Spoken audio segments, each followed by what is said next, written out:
बंदो गुरुपदकंज कृपा सिंधु नररूप हरि महामोहतम पुण्य जासु वचन रवि करन करो। परमात्म तत्व में प्रनिष्ठित आराध्य देव के त्रिलोक पावन पाद पद्मों में सत सत नमन। उपस्थित पूज्य संत जन, आदरणीय धर्म प्रेमी सज्जनों, आदरणीय माताओं एवं भक्तिमती बहनों,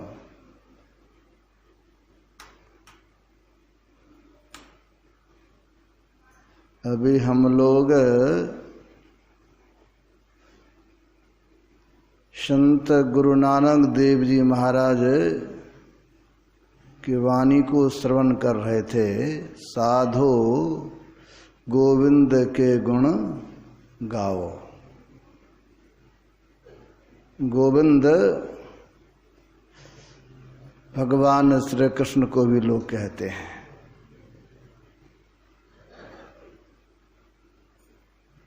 गोविंद का गुण क्यों गाने के लिए कहा गया?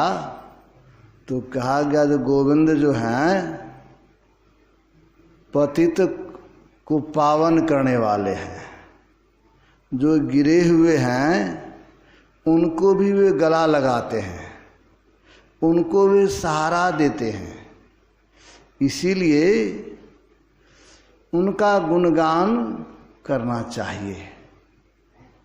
जो कोई भगवान को पुकारते हैं तो भगवान उनकी बात को सुनते हैं। अभी सुन रहे थे जब गजेंद्र ने पुकारा, कहते हैं गजेंद्र और ग्राह दोनों के बीच युद्ध हो गया। गज गया था जल पीने के लिए, और जब जल पीने के लिए गया तो ग्राह ने उसे ग्रस लिया, पकड़ लिया। तो पकड़ लिया तो गज तो बलवान था, खींच करके पानी के किनारे ले आता था, लेकिन वो भी कम बलवान नहीं था, वो भी खींच करके फिर पानी में लेके चला जाता। आया है भागवत महापुराण में, कई दिनों तक यह खींचना और लाना चलते रहा, युद्ध होते रहा। अब गज बेचारा थक गया। उनके जो सगे संबंधी थे सब उसको खींचता था इधर, फिर वो खींच लेता था उधर। अब देखा कोई सहयोग करने वाला नहीं है। अब बेचारा जब थक गया, कहा गया हारे का हरिनाम।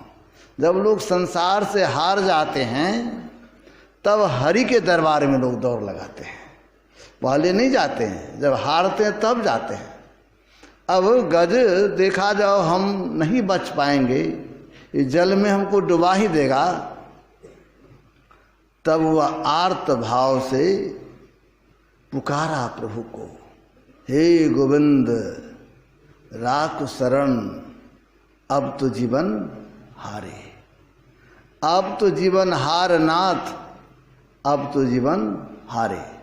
जब सूर्य को ऊपर उठा लिया और सूर्य को ऊपर उठा करके प्रभु को याद किया, ये भी भक्त थे। वो तो श्राप बस ये लोग एक हाथी बन गए थे, ग्राह बन गया था। लेकिन जब आर्त भाव से पुकारा तो प्रभु जैसे उनके पुकार को सुनते हैं तो गरुड़ को भी छोड़ दिए, वैसे आ गए। और जब आए तो ग्राह को छुड़ाया। ग्राह जो था पकड़ा हुआ, तो उसको क्या क्या पहले उसी को चक्र से मारा। उसको वह उसका मुंह जब फटा तब न छोड़ेगा, उसका जब मुंह फट गया तो इसको छोड़ दिया। तो कहने का भाव, परमात्मा भगवान जब भक्त पर विपत्ति पड़ता है तब उनकी रक्षा करते हैं। परमात्मा को, गोविंद को याद करना चाहिए। एक संत ने बड़ा अच्छा कहा, क्यों परमात्मा को याद करें? तो रन बन व्याधि में मत डरो जन को, जो रक्षा क्यों जठरा अग्नि वो गयो क्या सोए।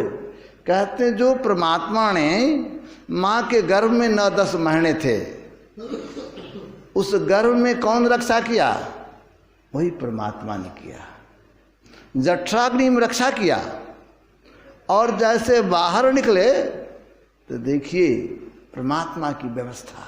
अभी माँ के शरीर में ही है, लेकिन अब हम खाएंगे क्या? बाहर आएंगे तो मुंह में तो दांत नहीं है, तो रोटी दाल सब्जी तो नहीं खाएंगे। तो पहले से परमात्मा व्यवस्था क्या किया? कितने उपकारी हैं। क्यों गोविंद का गुण गाना चाहिए? तो पहले से माँ के शरीर में ही भोजन की व्यवस्था कर दिया। मुंह में दांत नहीं है, दाल भात नहीं पचेगा तो दूध की व्यवस्था कर दिया। अब ऐसी व्यवस्था है, वो दूध कभी कमता नहीं है। भरपेट बच्चा पीता, कभी कमता नहीं है और कभी जमता भी नहीं है। जमता नहीं है, कभी फटता भी नहीं है, तरोताज़ा बना रहता है। जब बच्चे को भूख लगे तो दूध पीने लगता है। अब देखिए आजकल जब बच्चे को लोग, माँ अपनी दूध जब नहीं पिलाती है, बोतल की व्यवस्था आजकल हो गया। तो बोतल की जो व्यवस्था होता है तो उसमें देखेंगे कभी दूध ज़्यादा गर्म हो गया तो क्या होता है, बच्चे को खराबी करता है। कभी ठंडा हो गया तभी बच्चे को परेशानी होता है। तो ये जो बोतल का जो दूध है, तो कभी कभी हम लोग कहते हैं, देखिए माँ का जो दूध बच्चा पीता है तो माँ के शरीर से उनको विशेष लगाव, माँ का ममत्व मिलता है, माँ का वात्सल प्रेम मिलता है, माँ से भी बच्चे को लगाव हो जाता है। अगर आप दूध नहीं पिलाते हैं, बोतल का दूध पिलाइएगा तो बच्चा भी बोतल हो जाएगा, वो भी बोतल हो जाएगा। और बोतल होगा तो बोतल को देखिएगा, ढक्कन लगा दीजिए, कभी इधर कीजिए कभी उधर कीजिए, पलटते रहता ना। उसी तरह वो पलटते रहेगा, कभी पत्नी के पक्ष में, कभी तो उसके पक्ष में। माँ बाप को देखेगा नहीं, पलट के इधर जाएगा, पलट के उधर जाएगा, क्योंकि पहले से आप तो उसको बोतल पिला है, तो बोतल पिला के संस्कार तो बिगाड़ दिए हैं। तो परमात्मा ने जो व्यवस्था दी है, जो माँ के इस शरीर में जो भोजन का व्यवस्था दिया है, अगर उस दूध का बड़ा कीमत है, उस दूध का बड़ा कीमत है। तो कहते हो हरि की व्यवस्था, परमात्मा की व्यवस्था, गोविंद की व्यवस्था है। जब मुंह में दांत नहीं है तो शरीर में ही भोजन की व्यवस्था करती है। और जब थोड़ा बड़ा होते हैं तो मेवा, मिष्ठान, अन्न, फूल, फल, कितनी व्यवस्था खाने का, खाइए। तो कहते परमात्मा की व्यवस्था रन में। अब युद्ध के मैदान में गए तो युद्ध के मैदान में सब आदमी मर जाते हैं, सब आदमी नहीं मरते हैं, उसमें से भी लौट के आ जाते हैं। कहते रण में भी परमात्मा रक्षा करते हैं, युद्ध के मैदान में भी प्रभु रक्षा करते हैं। रण में, वन में, जंगल में बाघ सिंह है तो बाघ सिंह कहता हिंसक प्राणी लोगों को खा जाता है, लेकिन सब आदमी को नहीं खाता है। वहाँ भी परमात्मा रक्षा करते हैं तो वहाँ भी लोग लौट के आ जाते हैं, बच के आ जाते हैं। कहते रण वन व्याधि में, कोई रोग हो गया तो रोग में बहुत मरते हैं। कोरोना हुआ ना, तो कोरोना में बहुत लोग मर गए, इतना लोग डर गए, इतना लोग भयभीत हो गए, तो अपने लोग भी अपने से मिलना दूर हो गया। मैं गया था कुप्पा घाट से, हम लोग भी सुई लेने के लिए, वहाँ पर मेडिकल कॉलेज है। तो वहाँ के डॉक्टर ने कहा बाबा बड़ी आश्चर्य की बात देखा। मैंने कहा क्या देखा आपने? कहा बाबा एक बड़े अफसर हैं, बूढ़े थे, उनका शरीर छूट गया। तो शरीर छूट गया तो कोरोना था, ऑफिस में शरीर छूट गया तो उसको लाया गया हॉस्पिटल, यहाँ मर गया। तो मर गया तो उसको हम लोग प्लास्टिक से पैक कर दिए, किसी को देता नहीं था। तो उनको एक ही पुत्र था और वो भी अफसर था। तो उनको लोग टेलीफोन किए हॉस्पिटल से, आपका पिताजी मर गए हैं तो आप आइए। तो बेचारा फ़ोन पर जब किया आ तो गए, तो आए तो कहा कहाँ हमारे पिताजी? तो कहा उनके पिताजी को प्लास्टिक में लपेट के एक रूम में रखा हुआ था जहाँ लाश रहता। तो कहा हमको पिताजी को दिखाइए। तो जैसे कहे पिताजी को दिखाइए तो हम लोग, डॉक्टर ने कहा हम लोग के मन में हुआ अब लाश को ले जाएगा। तो जब वहाँ गया तो कहा था कहाँ पिताजी? बता दिए। तो पिताजी को जैसे बताए ना तो कहा उसका हाथ कहाँ? तो उसका हाथ निकाला प्लास्टिक से, मुंह नहीं खोला तो बंद था क्योंकि डर है इंस्पेक्शन हो जाएगा। तो हाथ निकाला, हाथ निकाल के जो कागज़ लाया था वो कागज़ में से टीप मार लिया, मरा हुआ व्यक्ति का कागज़ में टीप मार लिया। और फिर कहते हैं ठीक है डॉक्टर साहब आधा घंटा मारे हैं एम्बुलेंस करके। अब गए न तो लौट के आया ही नहीं। डॉक्टर लोग आज लौट के नहीं, हम लोग को बड़ी आश्चर्य हुआ और हम ही लोगों को उसका दाह संस्कार करना पड़ गया। तो ऐसी व्यवस्था है। अब कोरोना में लोग इतने भयभीत हो गए थे और संसार का संबंध कैसा स्वार्थ परक है। तो डॉक्टर लोगों ने कहा बाबा हो सकता है उनको इंश्योरेंस वगैरह होगा, कुछ अफसर हैं तो पहले से कागज़ पर मुहर मरवा लिया, तैयार करके वकील से लाया होगा, हम लोगों को पता नहीं था, टिप मार लिया तो उनको पैसा निकल जाएगा। तो कहने का भाव देखिए संबंध कितना स्वार्थ का संबंध है, परमार्थ का संबंध नहीं है, स्वार्थ का संबंध है। और जो स्वार्थ का संबंध है, अब कोरोना हुआ तो कितने लोग मर गए, लोग बड़ा भयभीत था लेकिन सब मर गए। हम लोग कहाँ मर गए? बहुत लोग मर गए, हम लोग तो नहीं मरे। तो जिनको इसमें भी रक्षा जिनको परमात्मा किया तो वो बच गए। इसीलिए कि रन बन व्याधि में मत डरो जन को, जो रक्षा की जठरा अग्नि वो क्या सोए। जो माँ के गर्भ में रक्षा किया है वो कहीं सो के नहीं है, वो हम लोगों की रक्षा करते हैं, वे हम लोगों की रक्षा करते हैं। जो हमारे रक्षक हैं, जो हमारे लिए व्यवस्था परमात्मा गोविंद करते हैं, तो उनका भजन तो करना ही चाहिए, इसीलिए उनका भजन करना चाहिए। और वो परमात्मा देखिए हम लोग अभी शरीर में हैं तो हम लोगों के लिए हवा की आवश्यकता है, तो नाक के नज़दीक हवा है, कोई परिश्रम करना पड़ता है, तुरंत उपलब्ध है हवा। अब हवा से कम महत्व है पानी का, तब पानी के लिए नल के पास जाना पड़ता, कुआं के पास जाना पड़ता, तब पानी लेते हैं।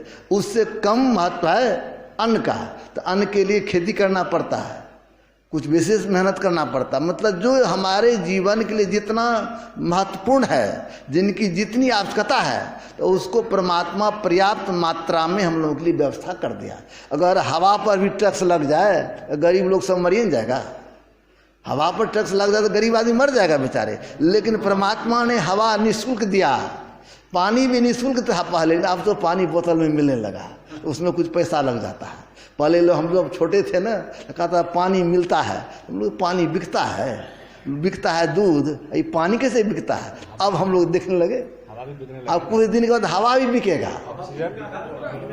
इंडस्ट्रियल लोग जो है ऑक्सीजन बेचता है ना, ऑक्सीजन जो बेचता है कोरोना में ऑक्सीजन बेचता है, लेकिन जन सामान्य जन के लिए परमात्मा की व्यवस्था निःशुल्क है। वो तो विशेष लोगों के लिए विशेष व्यवस्था है, विशेष लोगों के लिए विशेष व्यवस्था है, लेकिन परमात्मा के लिए सबके लिए मान एक बहुत सारी इक्वल होता है, उनके लिए सबका मान बराबर होता है, सबके लिए व्यवस्था करते हैं। तो हवा सबके लिए फ्री। तो कहने का मतलब वो परमात्मा क्या करते हैं, परमात्मा जिंदा को भी देता है, परमात्मा मुर्दा को भी देता है। क्या? तो कफन लकड़ी और आग, लेकिन ये जिंदा नर चिंता करे ताको बड़ा भाग। परमात्मा मरे हुए व्यक्ति लिए व्यवस्था करते। देखिए हम लोग तो सब बुद्धिजीवी हैं, सब जानते हैं, तो घर में सब अगसोची हैं, घर में चावल बचा के रखते हैं, दाल बचा के रखते हैं, सब अगले साल खाएंगे, कहीं उपज नहीं होगा तो रखते कि नहीं रखते हैं। लार का ढेड़ी देखते बाबा लगा के रखे, क्यों? तो कहीं लार अगले साल नहीं हुआ तो उसको गाय को खिलाएंगे। अग्रसोची तो सब होता है, लेकिन इतना अग्रसोची है, कोई व्यक्ति अपने घर में कफन रखते हैं 10 मीटर खरीद करके, घर में 10 परिवार है, कोई न कोई मरेगा और कफन नहीं रहेगा, घर के नवादा बाजार बंद हो जाए, हड़ताल हो जाए, तब कैसे जलाएंगे मुर्दा को? तो घर में कुछ कफन रखना चाहिए। कोई रखते हैं? कोई कफन नहीं रखता है। अब दाह संस्कार करना है, कहीं लकड़ी नहीं मिला, उस समय बाढ़ आ जाए, तो इसके लिए घर में कुछ लकड़ी सुखा रख दे जलाने के लिए। आजकल तो जलावन नहीं रखता है, तो गैस चूल्हा हो गया, तो गैस चूल्हा भी तो रखते हैं, एक चूल्हा रहता है, एक गैस का डिब्बा से जैसे सटने लगता है तो एक्स्ट्रा तो मंगा कर रख लेते हैं। ये सारी व्यवस्था करते हैं, लेकिन कफन लकड़ी ये सब कभी रखते हैं व्यवस्था में? कोई नहीं रखते हैं। लेकिन मर जाता है तो हम लोग देखते हैं बिना कफन का कोई जाता है? सबको कफन मिल जाता है, सबको लकड़ी मिल जाता है। तो कहा गया जो परमात्मा मुर्दा के लिए व्यवस्था करता है, ये जिंदा व्यक्ति, अभागा व्यक्ति भूल जाता है, चिंता करता है, हमको कपड़ा चाहिए, भोजन चाहिए, एकदम भगवान को भूल जाते, गोविंद को भूल जाते। इसीलिए संतों ने कहा जो परमात्मा को नहीं भूलिए, गोविंद के गुण गाओ, गोविंद को याद करो, परमात्मा को याद करो। और जो परमात्मा को याद करेंगे कैसे? तो हमारे अंदर जो काम, क्रोध, लोभ ये है, इनको हटा करके, लेकिन हम लोग परमात्मा को ही भूल जाते हैं, उनके नाम को ही भूल जाते हैं। एक संत ने बड़ा अच्छा कहा, तूने नाम जपन क्यों छोड़ दिया, तूने नाम जपन क्यों छोड़ दिया, काम न छोड़ा, क्रोध न छोड़ा, असल वतन क्यों छोड़ दिया। अरे तूने नाम जपन क्यों छोड़ दिया? काम, क्रोध, लोभ को इसको छोड़ना चाहिए, इसको नहीं छोड़ते हैं, लेकिन प्रभु का जो नाम है, असल चीज जो है, उसी को छोड़ देते। प्रभु का नाम ही तो हीरा है, प्रभु का नाम तो असली लाल है, इसी लाल को छोड़ देते। इस लाल को अगर हम पकड़ के रहेंगे तब तो हमारा जीवन निहाल हो जाएगा, लेकिन उसी लाल को छोड़ देते। इसीलिए गुरु नानक देव जी महाराज कहते, भाई उस गोविंद का गुण गाओ, इस शरीर का कोई ठिकाना नहीं है। सुन रहे थे, अगर उस गोविंद को नहीं गाएंगे तो क्या होगा? उमरिया धोखे में खो दियो, धोखे में चला जाएगा समय, वैसे चला जाएगा, वैसे धोखे में चला जाता। लोग कहता धोखा में कैसे जाता है? कहता देखे धोखा में ठग लिया हमको, तो उसी तरह ठगे चले जाते हैं। क्यों भाई? तो बच्चा है, बाल अवस्था है, तो खेल कूद में लग गया, खेलते कूदते हैं, इधर उधर करते रहते हैं। अब उतना समय बर्बाद हो गया। फिर जब थोड़ा बड़ा होते हैं, जवान हो गए, तो शादी विवाह किए, अब उसी फेर में रह गए, उसमें भी प्रभु को भूल गए। जब वृद्ध हो जाते हैं तो तब तो कफ पीत बात सब घेर लिया है। और उस समय क्या होगा? हमारे परम संत बाबा देवी साहब जी महाराज कहा करते, देखो जी 40 वर्ष के अंदर जो करना है कर लो। ये 40 वर्ष तक सुनहला अवसर है, न कमर में दर्द होगा, न सिर में दर्द होगा, न पेट में गैस होगा। जितना देर तक बैठ पाएंगे ध्यान पर बैठ सकते हैं। और 40 से जैसे 45-50 होने लगता है तब कुछ ना कुछ घुसने लगता है। और 55 से जब ऊपर गया तब तो बचपन वाली अवस्था हो जाती, तब सब कुछ भूलना शुरू कर दीजिएगा, सब कुछ भूलने लगिएगा। इसीलिए संतों ने कहा जो क्या करो, 40 वर्ष की उम्र तक में जो करना है, परमार्थ या संसार, जैसा जो पूंजी जमा करना कर लीजिए, 40 वर्ष के अंदर ही कर लीजिए। और नहीं तो फिर बड़ा मुश्किल हो जाएगा, धोखे में समय व्यतीत हो जाएगा। और जब समय बीत जाएगा, आजकल करते करते परमात्मा को याद नहीं करेंगे, अंत में मन पछताई है अवसर बीते। अंत में पश्चाताप करना पड़ेगा, रोना पड़ेगा, जो भाई हम कुछ नहीं किए। बड़ा अच्छा कहा। इसीलिए पहले सोच का बरसा जब कृष्ण सुखाने, समय गए पुनि का पछताने। जब समय व्यतीत हो जाएगा तब पश्चाताप करने से लाभ नहीं होगा। इसीलिए पहले सावधान हो जाइए। परम संत बाबा देवी साहब जी महाराज कहा करते थे, भाई क्या करो, चिता में जलने और कब्र में दाखिल होने से पहले मोक्ष प्राप्त कर लो। लेकिन हम लोग गाफिल में पड़ जाते हैं, हम लोग इस बात को भूल जाते हैं। इसलिए इस बात को भूलने की आवश्यकता नहीं है। अगर इस बात को भूलिएगा तब तो बड़ी परेशानी होगी, बड़ा दुख होगा। संसार के संपत्ति को, संसार के वैभव को खूब जमा करते हैं, लेकिन ये सब साथ जाने वाला कुछ भी नहीं है, सब यहीं रह जाएगा, सब यहीं रह जाएगा। एक बार गुरु नानक देव जी महाराज एक बादशाह के यहाँ गए, तो बादशाह जब देखा साधु बाबा आए तो आदर सत्कार किया। लेकिन देखिएगा, अभी भी हम लोग किसी घर में जाते हैं ना, बड़े बाबू लोग ले जाते हैं, तो घर में ले जाएंगे, कुछ देर बैठाएंगे, तब कहेंगे बाबा ये कमरा देखिए, ये कमरा देखिए, ये कमरा, पूरा कमरा घुमा के दिखाएंगे। यहाँ देखिए, यहाँ ये फूल लगा है, यहाँ पूरा दिखाएगा। तो हमारा महल खूब बढ़िया है, आप कहिए, आप बड़ाई कर दीजिए, पूरा घुमाएगा। तो वही गुरु नानक देव जी महाराज को पूरा इधर उधर घुमाना शुरू किया। और घुमाते घुमाते तिजोरी जो था ना, तो तिजोरी में संपत्ति जो था लाल हीरा रखा हुआ उसको दिखाने लगा। तो उसको जब दिखाने लगा ना तो कहते ठीक है कोई बात नहीं है। अब कहा जल्दी हमको निकालो। जैसे बाहर गए तो दरबार के आगे में गए और पत्थर जमा करने लगा, कंकर पत्थर।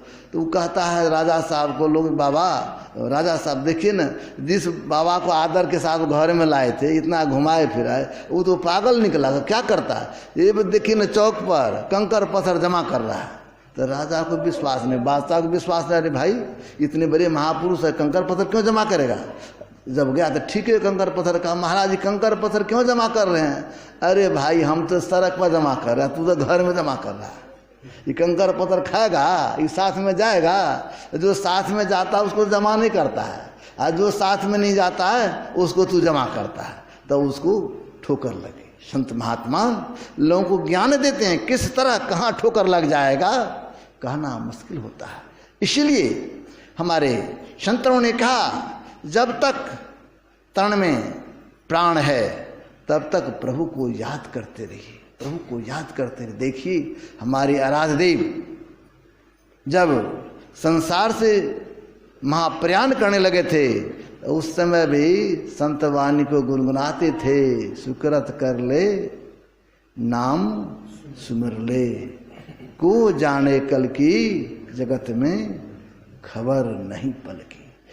कल का खबर नहीं, कल क्या हो जाएगा, कल क्या होगा इसका पता नहीं है। एक गाड़ी बनाते हैं, मोटरसाइकिल लेते हैं ना, तो उसका इंश्योरेंस होता है, गाड़ी का इंश्योरेंस होता है। कभी कभी इलेक्शन, वैसे तो हम लोग को चेक नहीं करता है, इलेक्शन के समय कभी कहता है बाबा इंश्योरेंस है कि नहीं।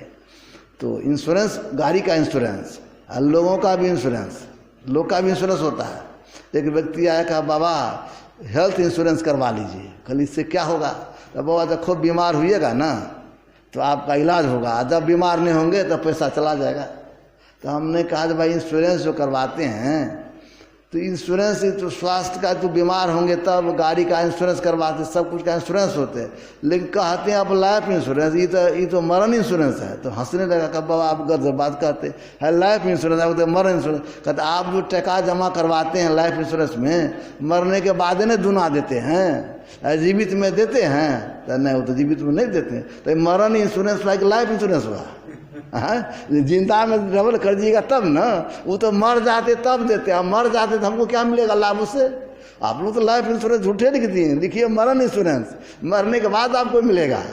तो बेचारा हंस नहीं रहा, कहा बाबा आप तो उल्टे बात कह दी हमको। उल्टे बात कहने का मतलब एक साधारण गाड़ी है, उनका उनकी गारंटी है, उनकी वारंटी है, लेकिन हम लोगों के जीवन की कोई वारंटी नहीं है। कब शरीर छूट जाएगा कोई ठिकाना नहीं, बालक नहीं जौवने नहीं वृद्धि बंध वो अवसर नहीं जानिए, जब आए परे जम फंद, जम का फंद कब आ जाएगा इसका ठिकाना नहीं है।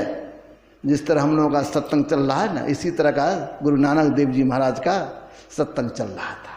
बहुत सारे लोग बैठे हुए थे, तो सत्संग कई दिनों तक चल रहा था। उस सत्संग में एक बच्चा भी आके बैठ जाता था। अभी भी देखते बच्चे सब बैठे सत्संग में, बड़ा प्रेम से सुनता है, सबका अपना अपना संस्कार होता है। तो बच्चा भी आके सत्संग में बैठ जाता था। जब सत्संग संपन्न हुआ तो सब व्यक्ति आके प्रणाम करने के लिए आ गए गुरु नानक देव जी महाराज को। वो बच्चा भी आके प्रणाम किया। जैसे प्रणाम किया तो गुरु नानक देव जी महाराज को, अरे बच्चा ये जितने लोग आए सत्संग में सब तो बड़ा आदमी है, ये लोग तो सुनता है समझता है तब ना आया है, और तू तो बच्चा है छोटा है, तू क्या समझता है, तू क्यों आ गया सत्संग में, तुमको तो खेलना कूदना चाहिए, घूमना चाहिए, तू क्यों आया सत्संग में।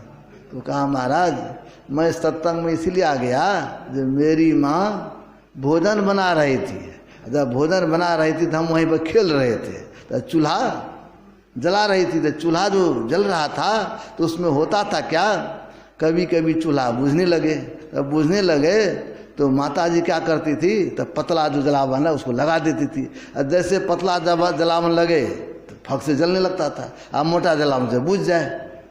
तो बच्चा कहता है जो उस जलावन को जो मैंने देखा ना, तब मेरे मन में जिस तरह चूल्हा में मोटा जलावन जल्दी नहीं जलता, चूल्हे को बुझा देता है, अब पतला जलावन पट से जल जाता है, चट से जल जाता है, उसी तरह ये जो काल का जमराज का जो जमदंड लेके आएगा तो उस समय ये जो बड़े बड़े लोग हैं, जवान आदमी तो मोटा ताज़ा है, लंबा शक्ति वाला है, तो उसको 2-4 मुंगरदम दे भी देगा, वो तो बर्दाश्त कर लेगा। हम तो बच्चा एक के बार मारेगा तो बैठिए जाएंगे हम, इसीलिए डर से हम सत्संग आते हैं। अब देखिए, तब कहा था भाई नहीं बालक नहीं जौबने, नहीं बच्चा कि जवान कब शरीर छूट जाएगा इसका ठिकाना नहीं है। लेकिन वही बच्चा, तब गुरु नानक देव जी महाराज का देखो, ये है तो देखने में बच्चा, उम्र में है बच्चा, लेकिन ज्ञान में बड़ा पक्का है, तो बूढ़ा है ज्ञान में, उसका नाम है बूढ़ा बाबा हो गया।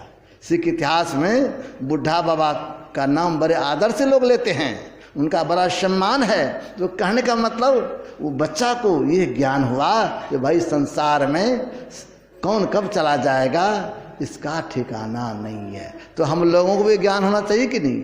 हम लोगों को भी ये ज्ञान होना चाहिए कि भाई कब चले जाएंगे इसका ठिकाना नहीं है।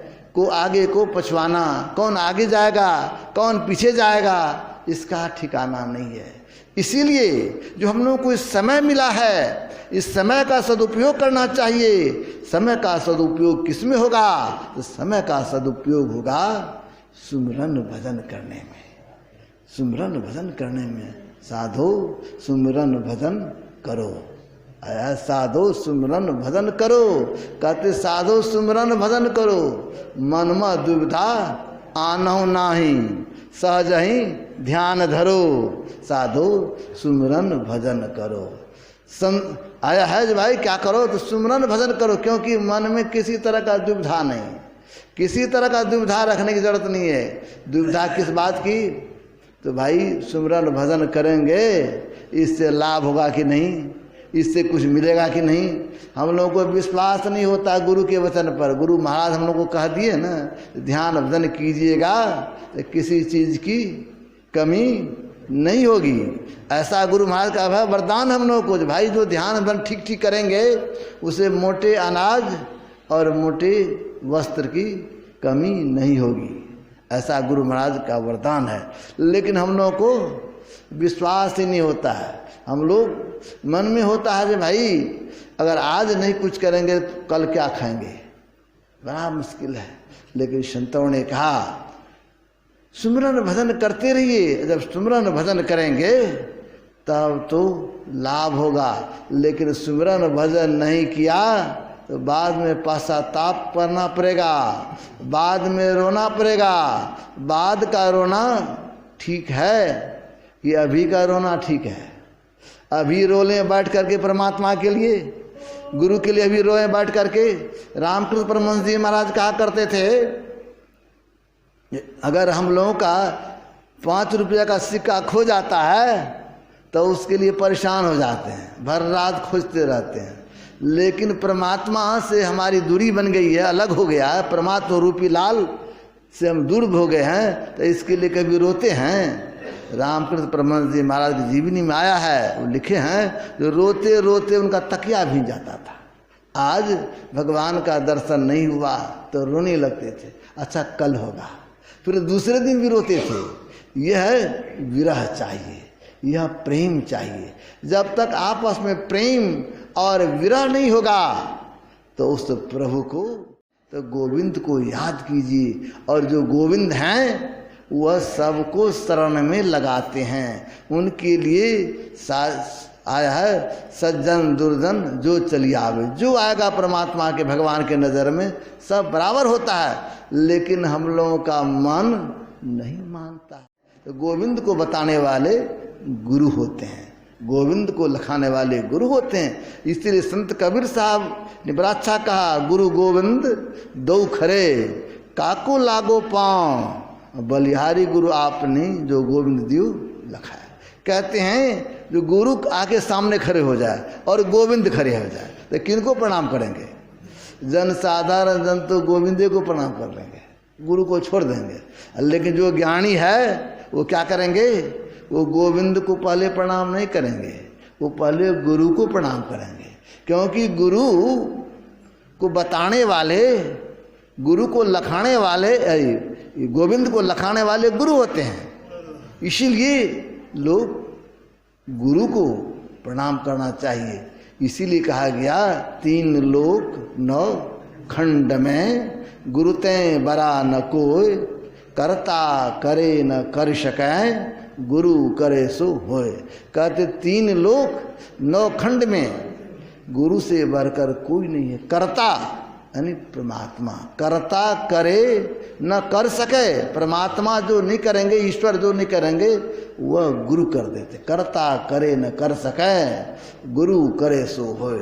लेकिन हम लोगों का मन नहीं मानता है। तो वैसे गुरु को क्या करे? गुरु को कीजिए दंडवत, कोटि कोटि प्रणाम, कीट न जाने भृंग को कर ले आप समान। उस गुरु को क्या करें? ऐसे महान गुरु को दंडवत करें, प्रणाम करें। गुरु को कीजिए दंडवत, कोटि कोटि प्रणाम, करोड़ों प्रणाम करें। क्यों भाई? तो कीट न जाने भृंग को। तो गुरु क्या करते हैं?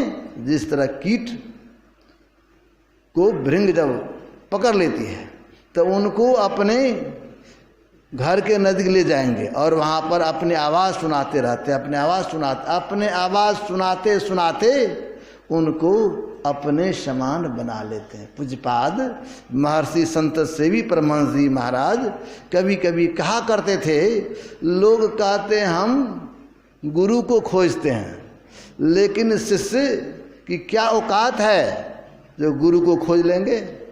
गुरु स्वयं शिष्य को खोज लेते हैं, गुरु स्वयं शिष्य को बुला लेते हैं। और गुरु और शिष्य का संबंध एक जन्म का नहीं, कई जन्मों का होता है। एक प्रसंग मुझे याद आया, जब स्वामी विवेकानंद जी महाराज अमेरिका गए हुए थे, एक युवक उनके प्रवचन को सुनने के लिए आया तो बड़ा प्रभावित हुए। जब बहुत प्रभावित हुए तो कहते, महाराज आप हमको ज्ञान दीजिए, यानी दीक्षा दीजिए। तो स्वामी विवेकानंद कहते, मैं आपका गुरु नहीं हूँ, आपका गुरु बाद में भारत से आएंगे, मैं आपको दीक्षा नहीं दूंगा। तो उन्होंने कहा, महाराज बाद में हमारे गुरु आएंगे तो हम उनको कैसे पहचानेंगे जी हमारे गुरु हैं? गुरु को पहचानना तो बड़ा कठिन होता है। कहा, जो व्यक्ति आपको चांदी का गिलास दे देगा तो समझिए वही हमारे गुरु होंगे। अब स्वामी विवेकानंद जी महाराज 1902 ईस्वी में महाप्रयाण उनका हो गया। उसके बाद अमेरिका एक और दूसरे संत गए, जिनको आप लोग जानते होंगे, जो कोई रांची गए होंगे तो वहाँ पर योगदा मठ है। उनके जो संस्थापक थे स्वामी योगानंद परमहंस जी महाराज, वे भी बड़े ऊंचे दर्जे के संत हुए हैं, योगी हुए हैं। वे गए थे अमेरिका।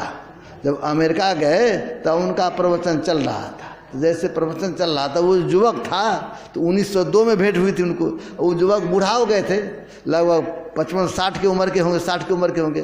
तो वो बेचारा बूढ़ा बाबा प्रवचन सुन रहे थे और बाद में इनके मन में निराशा हो रही है। तो हमको तो स्वामी विवेकानंद बोले थे जो भारत से आपके गुरु आएंगे, लेकिन इतनी उम्र हो गया लेकिन आज तक गुरु मिले नहीं, कौन हमारे गुरु होंगे? जैसे प्रवचन समाप्त हुआ तो गए उनको प्रणाम करने के लिए योगानंद परमहंस को। तो संयोग से योगानंद परमहंस जी महाराज को उसी दिन एक सज्जन ने एक चांदी का गिलास दिया था भेंट में। तो भेंट में दिया था तो जैसे वो प्रणाम किया तो गिलास निकाल के झोला से उसके हाथ में दे दिया। और जैसे गिलास दिया तो उनको याद हो गया, उनकी आंख में आंसू आ गया। तो कहते हैं योगानंद परमहंस, क्या बात है? कहा, महाराज मुझको गुरु मिल गया, मुझको गुरु मिल गया। कल कैसे? तब वो कथा बताया, इस तरह हमको स्वामी विवेकानंद ने कहा था, जो आपको चांदी का गिलास देगा वही आपके गुरु होंगे। बाद में वे उनको दीक्षा दिए। इस प्रसंग को स्वामी योगानंद परमहंस जी महाराज ने योगी कथामृत एक पुस्तक लिखे हैं, मोटी ग्रंथ है, तो उसमें इस चीज़ का चर्चा किया है। तो उन्होंने कहा, जी जो गुरु और शिष्य का संबंध जो होता है पहले से निर्धारित होता है, पहले से निर्धारित होता है। क्योंकि ये कहाँ कौन दीक्षा भी लेंगे, किनके शरण में जाएंगे, ये भी पहले से निर्धारित है। एक बार हमारे आराध्य देव को एक प्रोफेसर साहब हैं कटिहार कॉलेज के, प्रोफेसर महेश्वर प्रसाद सिंह, जब गुरु महाराज बहुतों को दीक्षा देने का आदेश दे रहे थे तो कहने लगे हजूर ये सबको आप दीक्षा देने का आदेश देते हैं, ये तो अच्छा नहीं होता है। सबको दीक्षा देने का आदेश देते हैं, ये तो अपने नहीं समझता, दूसरे को क्या समझाएंगे।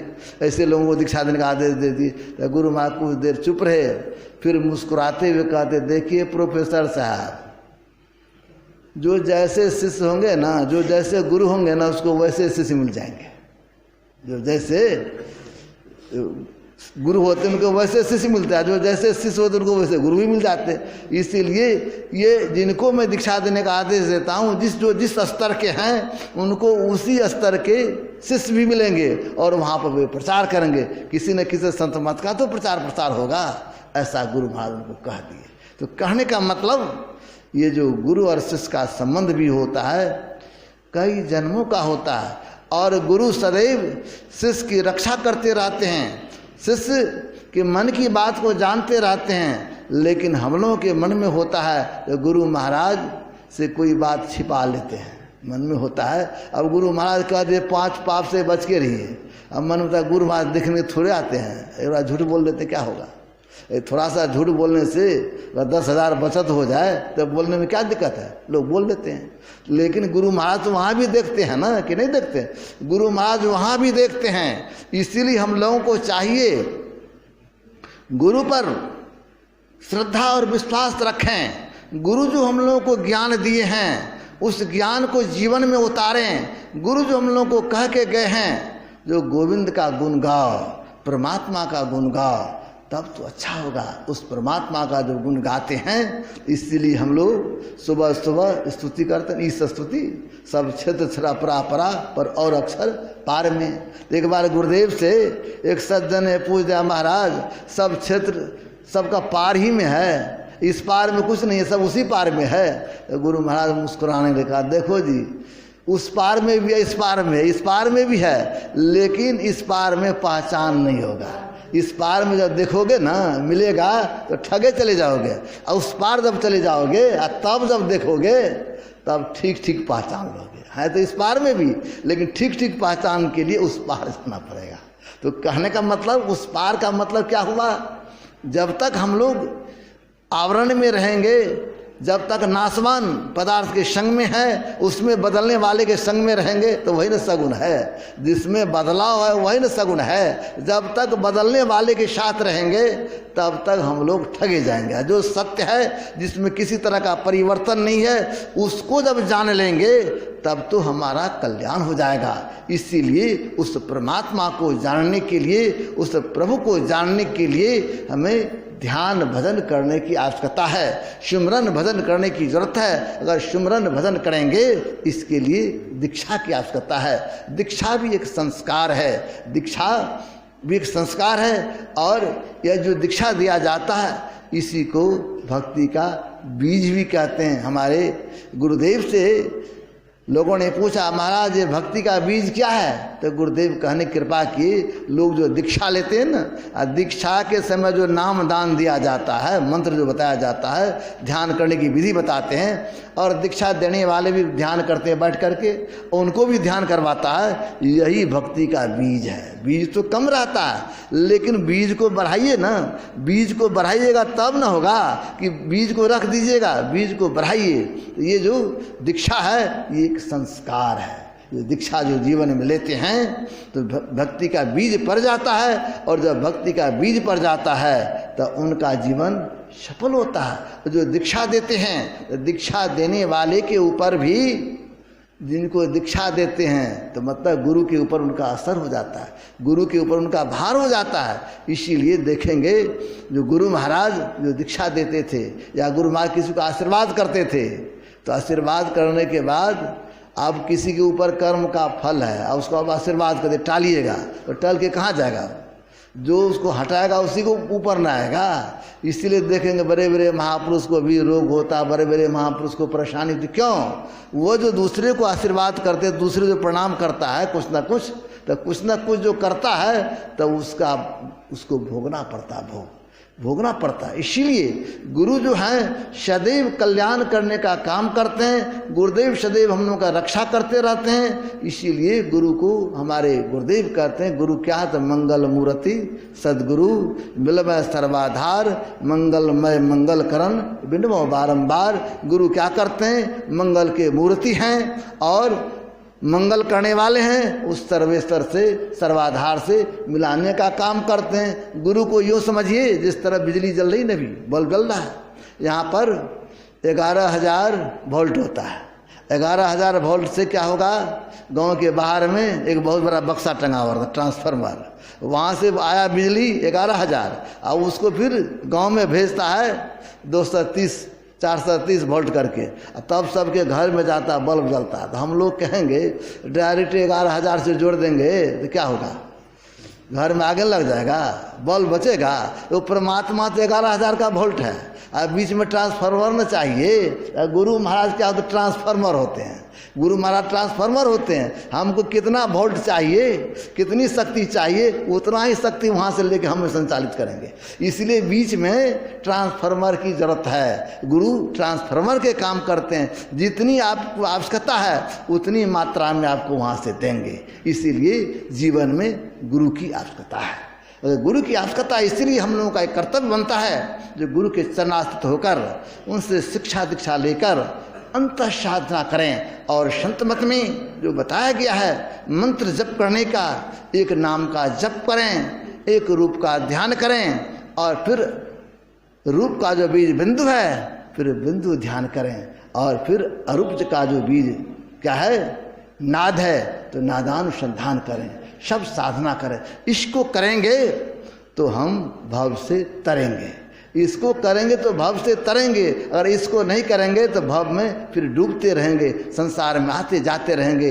इस संसार के दुख से बचना चाहते हैं तो गुरु के चरणाश्रित होकर उनसे शिक्षा दीक्षा लेकर अंत साधना कीजिएगा तो आपका कल्याण होगा, आपका यह लोक और परलोक दोनों संवरेगा। तब आपको गुरु की कृपा का पता चलेगा। इसलिए गुरु के चरण शरण में जाने की आवश्यकता है और हमें चाहिए गुरु के चरण शरण में जाएं, रोज सत्संग ध्यान करें, अच्छा से रहें, आपस में मेल प्रेम से रहें तो हमारा जीवन सुखमय होगा। रोज सत्संग भजन करेंगे घर में तो घर क्या हो जाएगा, मंदिर के जैसे हो जाएगा। घर को अगर मंदिर बनाना चाहते हैं तो मंदिर में ही तो पूजा पाठ होता है, और घर में रोज स्तुति प्रार्थना करेंगे ध्यान करेंगे तो घर मंदिर हो जाएगा। लेकिन घर को भी मंदिर बनाइए और तन भी हम लोगों का मंदिर है, इसीलिए उस घर को भी पवित्र रखिए और इस तन को भी पवित्र रखिए। तन रूपी मंदिर को पवित्र करने के लिए इसमें क्या करें, मांस मछली अंडा शराब नहीं डालें, इसको डालिएगा तो ये पवित्र हो जाएगा। इसलिए इसकी पवित्रता को बरकरार रखना है तो मांस मछली अंडा का सेवन न करें। जो हुआ नशा का शिकार उसका उजरा घर परिवार, इसलिए नशा का सेवन न करें, नशा से दूर रहें। मांस मछली का सेवन न करें, मांस मछलियाँ खात है शराब पान से हेत सो नरदर से जाएंगे जो मूली का खेत। कहते जो मांस मछली खाते हैं शराब पीते हैं वो धर्म के क्षेत्र से उसी तरह उखड़ जाता है जिस तरह खेत से मूली खींच लीजिए तो बाद में किसान को कुछ नहीं मिलता है। इसीलिए मांस मछली का सेवन न करें तो बड़ा अच्छा होगा। सात्विक आहार लीजिए तो बहुत अच्छा होगा। तो हमारे गुरु महाराज यही कह दिए खान पान को प्रथम संभारो तब रस रस सब अवगुण मारो। इसीलिए खान पान को संभालने की जरूरत है। सात्विक आहार लें, सात्विक भोजन करेंगे तो अच्छा होगा। आपस में मेल प्रेम से रहें, सत्संग भजन करते रहें तो हमारा यह लोक और परलोक संवरेगा। यहाँ पर जो मास ध्यान का आयोजन किया गया, हमारे इस आश्रम के जो संचालन समिति के जितने पदाधिकारी या जितने सदस्य हैं सभी धन्यवाद के पात्र हैं। और हमारे विशेष रूप से हमारे स्वामी शांतानंद जी महाराज जिनको मैं विद्वान महात्मा कहता हूँ और बड़े कुशल भी हैं, व्यवहार कुशल हैं और ये लोगों के बीच अपनी एक पहचान बना के हैं, अच्छी बात है। मैं चाहूँगा इनकी भी इसी तरह उन्नति होते रहे और आप लोग आपस में मिलके इस आश्रम को आगे बढ़ाते रहें तो बड़ा अच्छा होगा। और हमारे साथ में जो हमारे गुरु भाई हैं, हमारे श्रद्धेय निपुणानंद जी महाराज, ये भी बड़े हृदय के बड़े शाप हैं, स्पष्ट वक्ता हैं। सामने में आपको कुछ कह देगा, दुख हो कि सुख हो, लेकिन कह ही देंगे, लेकिन हृदय के बड़े शाप हैं। होना भी चाहिए, साधु को बाहर भीतर एक समान होना चाहिए। जो साधु में होना चाहिए बाहर भीतर एक है। और हमारे स्वामी अर्जुनानंद जी महाराज, ये भी, इनको मैं कहता हूँ संपादक बाबा का छोटा रूप है। हमारे अच्युतानंद बाबा है ना संपादक, आप लोग जानते होंगे, उनका हूबहू रूप मिलता है और बोलते भी उसी तरह, हंसी भी उसी तरह लगाते हैं। तो इनको मैं जब देखता हूँ तो मुझे बड़ी खुशी होती है। तो ये बहुत अच्छे हैं। और हमारे और बगल में जो साधु बाबा हैं, उनकी भजन जब आप सुनते तो झूमने लगते हैं। जिनको भी ताली नहीं बजाने का, वो भी ताली बजाने लगते हैं। यही तो भजन का रस है। इस मंच पर जितने भी हमारे साधु बाबा हैं, सब गुरु महाराज के ज्ञान वाटिका के खिले हुए सुमन हैं। और इसी तरह समाज में अपना सौरभ फैलाते रहें, सदाचार का सौरभ फैलाते रहें, तो बड़ा अच्छा होगा। इन्हीं के साथ मैं अपने वाणी को विराम देता हूँ। और अगर हमारे कहने में, सुनने में अगर आप लोगों को कोई कष्ट हुआ होगा, इसके लिए भी मैं आप लोगों से क्षमा चाहता हूँ। और पुनः मैं आप लोगों से आग्रह करूँगा, इसी तरह प्रेम बनाए रहें, इसी तरह हमको भी आप लोग प्यार देते रहें, तो हमको बड़ी खुशी होगी। इन्हीं के साथ मैं अपने वाणी को विराम दे रहा हूँ। श्री सद्गुरु महाराज।